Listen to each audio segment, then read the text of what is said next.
Let's talk more about this with Hogan Gidley, who is Deputy White House Press Secretary for President Trump. Hogan, good morning. Good morning. Thanks for having me. We are thrilled to have you. So President Biden comes out right out of the gate, slamming former President Trump. Like Tom mentioned, never said his name. He brought up January 6th pretty immediately. Let's take a listen. I'll talk to you on the other side.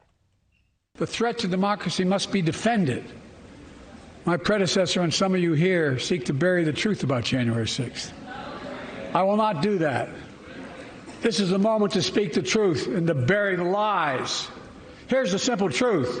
You can't love your country only when you win. You can't love your country only when you win. Hogan, you know there are so many voters out there that are undecided. Haley supporters are up for grabs. Do you think this is the message that undecided voters wanted to hear?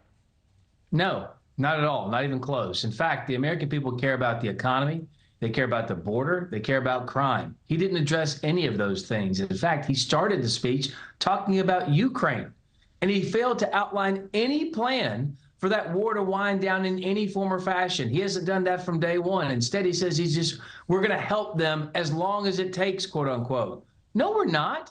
The American people aren't up for helping another country secure its border as long as it takes, which brings me to the second point. It took him 40 minutes to even bring up the border. When he was pressed by someone in the crowd to say Laken Riley's name, not only did he get the name wrong in saying Lincoln Riley, but he didn't say anything about the policies that are only his policies that allowed Laken's murderer into this country. It's his fault.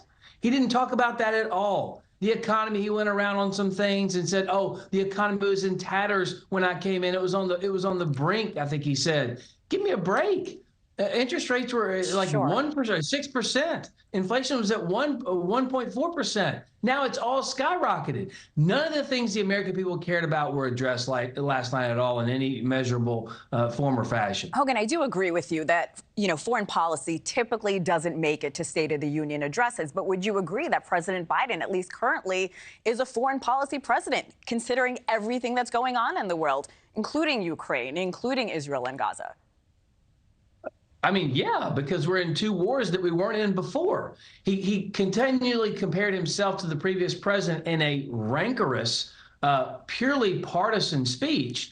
And then he talked about going to Israel. I'm the only president that's been to Israel during wartime. Right. But under Donald Trump, there were no wars. He didn't have to go to a war zone. He didn't allow those things to happen. He didn't invite invasion into our country, and he sure didn't show weakness on the global stage to allow other aggressors like Vladimir Putin to go to Ukraine. In fact, it was the first time in decades that Vladimir Putin didn't go on the march. So a lot of this stuff has to do with Joe Biden's own weakness on the international stage. People see that when the President of the United States speaks. It's not just people here at home. It's people all over the world that see it, and people who don't like us and want to test us. China's doing the same thing right now. So, of course, he's a wartime president, and that's dangerous for us. And he announced sending troops, boots on the ground, to Gaza, which is a whole nother thing. So I'm telling you, the American people are quite concerned, not just with what's happening here at home, but with what's happening overseas as well.